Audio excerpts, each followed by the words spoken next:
तनिषा भिसे मृत्यू प्रकरणाची मुख्यमंत्री देवेंद्र फडणवीसांनी गंभीर दखल घेतली आहे। या घटनेच्या चौकशीचे आदेश मुख्यमंत्र्यांनी दिलेले आहेत।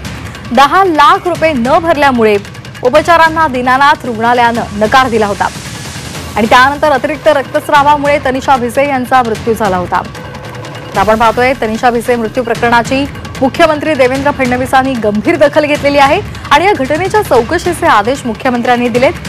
10 लाख रुपये न भरल्यामुळे अतिरक्तस्राव झाल्यामुळे या महिलेचा मृत्यू झाला होता।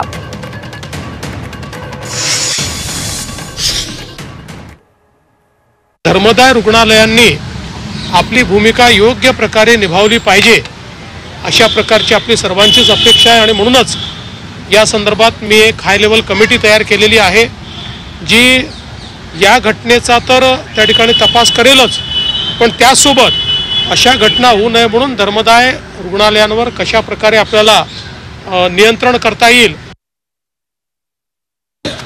स्वतः जो आमचा मुख्यमंत्री कक्ष आहे त्यांनी देखील या प्रकरणामध्ये लक्ष घातलं होतं, परंतु दुर्दैवाने योग्य प्रतिसाद हा त्या ठिकाणी रुग्णालयाकडनं काही मिळालेला नाही आणि म्हणूनच आता अशा प्रकारच्या घटना पुढे होऊ नये म्हणून अतिशय कडक अशा प्रकारची कारवाई या ठिकाणी करण्याचा आमचा मानस आहे।